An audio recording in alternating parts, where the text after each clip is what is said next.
وہ تجربے کار آدمی تھا۔ وہ مسلمانوں کی شجاعت اور عزم کی پختگی سے واقف تھا۔ اسے ہر لمحہ دھڑکا لگا رہتا تھا کہ مسلمان مکہ پر حملہ کریں گے۔ اس کی بیوی ہندہ، اس کے سالار اکرمہ اور صفوان اس کا حوصلہ بڑھاتے رہتے تھے، لیکن اسے اپنے ذاتی وقار کی اور اپنے قبیلے کی تباہی نظر آ رہی تھی۔ وہ ہر وقت بے چین رہنے لگا تھا۔ ایک روز وہ اس قدر بے چین ہوا کہ گھوڑے پر سوار ہو کر مکہ سے باہر چلا گیا۔ اس کی کوئی حس اسے بتا رہی تھی کہ کچھ ہونے والا ہے۔ اس کے دل پر گھبراہٹ طاری ہوتی چلی گئی۔ اس نے اپنے آپ سے کہا کہ ہوگا یہی کہ مسلمان مکہ پر حملہ کرنے آ جائیں گے۔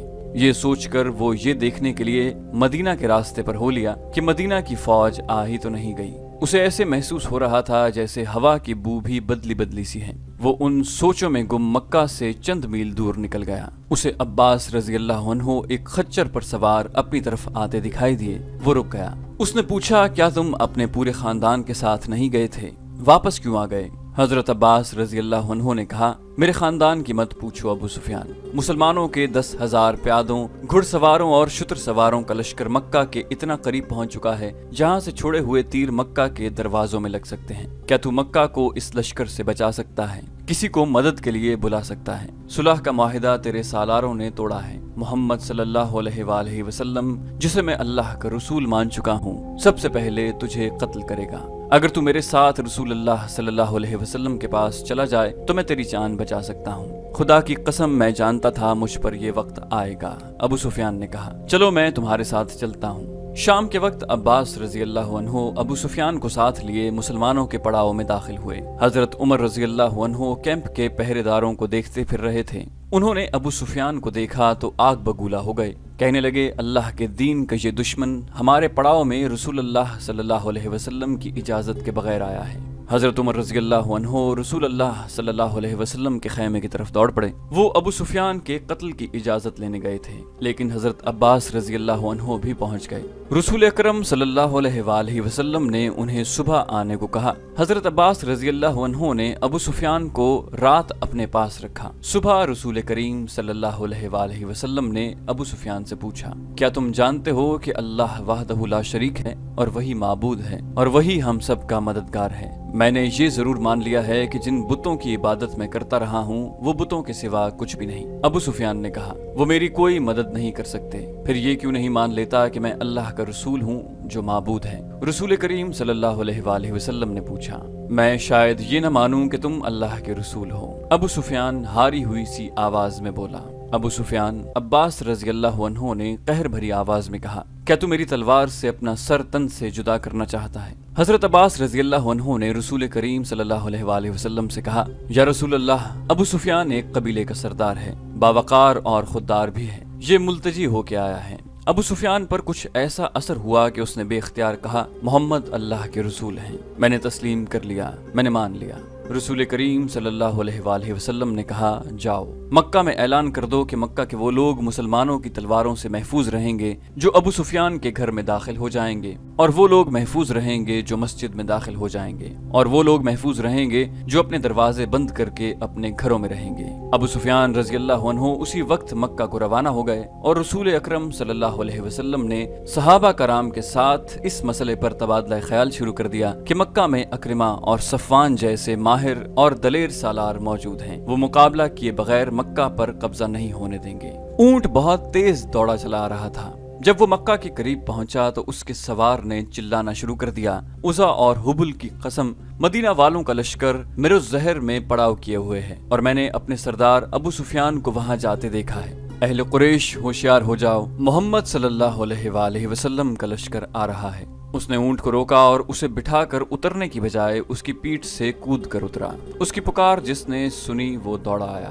وہ گھبراہٹ کے عالم میں یہی کہے جا رہا تھا کہ مدینہ کا لشکر آن پہنچا ہے، اور ابو سفیان کو اس لشکر کے پڑاؤ کی طرف جاتے دیکھا ہے۔ مکہ کے لوگ اس کے ارد گرد اکٹھے ہوتے چلے گئے۔ ابو حسنہ، ایک معمر آدمی نے اس سے پوچھا، تیرا دماغ صحیح نہیں یا تو جھوٹ بول رہا ہے؟ میری بات کو جھوٹ سمجھو گے تو اپنے انجام کو بہت جلد پہنچ جاؤ گے۔ شتر سوار ابو حسنہ نے کہا، کسی سے پوچھو ہمارا سردار ادھر کیوں گیا ہے۔ اس نے پھر چلانا شروع کر دیا، اے قبیلہ قریش، مسلمان اچھی نیت سے نہیں آئے۔ ابو حسنہ کا واویلا مکہ کی گلیوں سے ہوتا ہوا ابو سفیان رضی اللہ عنہ کی بیوی ہندہ کے کانوں تک پہنچا۔ وہ آگ بگولا ہو کر باہر آئی اور اس ہجوم کو چیرنے لگی جس نے ابو حسنہ کو گھیر رکھا تھا۔ اس نے ابو حسنہ کا گریبان پکڑ کر کہا، ابو حسنہ، میری تلوار محمد صلی اللہ علیہ وسلم کے خون کی پیاسی ہے، تو میری تلوار سے اپنی گردن کٹوانے کیوں آ گیا ہے؟ کیا تو نہیں جانتا کہ جس پر تو جھوٹا الزام تھوپ رہا ہے وہ میرا شوہر اور قبیلے کا سردار ہے؟ ابو حسنہ نے کہا، اپنی تلوار گھر سے لے آؤ خاتون، لیکن تیرا شوہر آ جائے تو اس سے پوچھنا کہ وہ کہاں سے آیا ہے۔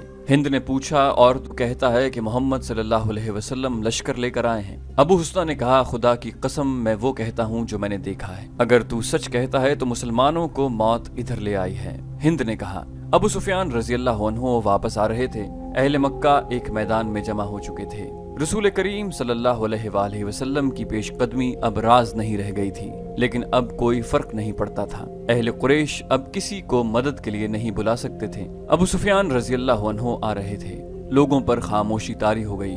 ابو سفیان رضی اللہ عنہ کی بیوی ہند لوگوں کو دائیں بائیں دھکیلتی آگے چلی گئی۔ اس کے چہرے پر غضب اور قہر تھا اور اس کی آنکھوں سے جیسے شعلے نکل رہے تھے۔ ابو سفیان رضی اللہ عنہ نے لوگوں کے سامنے آ کر گھوڑا روکا۔ انہوں نے اپنی بیوی کی طرف توجہ نہ دی۔ اہل قریش، ابو سفیان رضی اللہ عنہ نے بلند آواز سے کہا، پہلے میری بات ٹھنڈے دل سے سن لینا، پھر کوئی اور بات کہنا۔ میں تمہارا سردار ہوں، مجھے تمہارا وقار عزیز ہے۔ محمد صلی اللہ علیہ وآلہ وسلم اتنا زیادہ لاؤ لشکر لے کر آئے ہیں جس کے مقابلے میں تم قتل ہونے کے سوا کچھ نہیں کر سکتے۔ اپنی عورتوں کو بچاؤ، اپنے بچوں کو بچاؤ، قبول کر لو اس حقیقت کو جو تمہارے سر پر آ گئی ہے۔ تمہارے لیے بھاگ جانے کا بھی کوئی راستہ نہیں رہا۔ ہمیں یہ بتا ہمارے سردار، ہم کیا کریں؟ لوگوں میں سے کسی کی آواز آئی۔ ابو سفیان رضی اللہ عنہ نے کہا، محمد صلی اللہ علیہ وآلہ وسلم کی اطاعت قبول کرنے کے سوا اور کوئی راستہ نہیں۔ خدا کی قسم، مسلمان ہمیں پھر بھی نہیں بخشیں گے۔ ایک اور آواز اٹھی، وہ اپنے مقتولوں کا بدلہ لیں گے،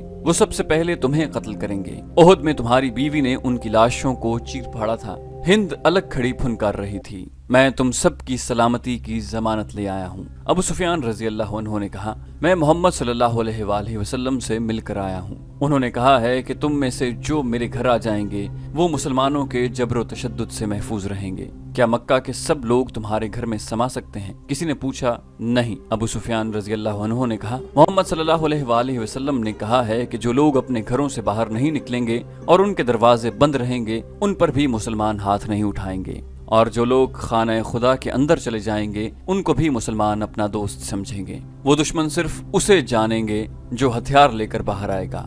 ابو سفیان رضی اللہ عنہ گھوڑے سے اتر آئے اور بولے، تمہاری سلامتی اسی میں ہے، تمہاری عزت اسی میں ہے کہ تم دوستوں اور بھائیوں کی طرح ان کا استقبال کرو۔ قریش کے مشہور سالار اکرمہ نے للکار کر کہا، ابو سفیان، ہم اپنے قبیلے کے قاتلوں کا استقبال تلواروں اور برچھیوں سے کریں گے، ہمارے تیر ان کا استقبال مکہ سے دور کریں گے۔ قریش کے دوسرے دلیر اور تجربہ کار سالار صفوان نے کہا، ہمیں اپنے دیوتاؤں کی قسم، ہم دروازے بند کر کے اپنے گھروں میں بند نہیں رہیں گے۔ ابو سفیان رضی اللہ عنہ نے کہا، حالات کو دیکھو اکرمہ، ہوش کی بات کرو صفوان، وہ ہم میں سے ہیں۔ آج خالد رضی اللہ عنہ محمد صلی اللہ علیہ وسلم کے ساتھ جا ملے ہیں، تو مت بھولو کہ اس کی بہن تمہاری بیوی ہے۔ کیا تو اپنی بیوی کے بھائی کو قتل کرے گا؟ کیا تجھے یاد نہیں رہا کہ میری بیٹی ام حبیبہ رضی اللہ عنہا محمد صلی اللہ علیہ وآلہ وسلم کی بیوی ہے؟ کیا تو یقین نہیں کرے گا کہ میں اپنے قبیلے کی عزت اور ناموس کی خاطر مدینہ گیا تو میری اپنی بیٹی نے میری بات سننے سے انکار کر دیا تھا؟ میں محمد صلی اللہ علیہ وآلہ وسلم کے گھر میں چارپائی پر بیٹھنے لگا تو ام حبیبہ نے میرے نیچے سے چارپائی پر بچھی ہوئی چادر کھینچ لی تھی کہ اس مقدس چادر پر رسول اللہ صلی اللہ علیہ وسلم کا دشمن نہیں بیٹھ سکتا۔ باپ اپنی بیٹی کا دشمن نہیں ہو سکتا صفوان۔ مکہ کے لوگوں میں اکرمہ اور صفوان اور دو تین اور آدمیوں کے سوا اور کسی کی آواز نہ سنائی دی۔ مورخوں نے لکھا ہے کہ قبیلہ قریش کی خاموشی ظاہر کرتی تھی کہ ان لوگوں نے ابو سفیان رضی اللہ عنہ کا مشورہ قبول کر لیا ہے۔ ابو سفیان رضی اللہ عنہ کے چہرے پر اطمینان کا تاثر آ گیا، مگر ان کی بیوی ہند جو الگ کھڑی پھنکار رہی تھی تیزی سے ابو سفیان کی طرف بڑھی اور ان کی مونچھیں جو خاصی بڑی تھیں اپنے دونوں ہاتھوں میں پکڑ لیں۔ میں سب سے پہلے تجھے قتل کروں گی،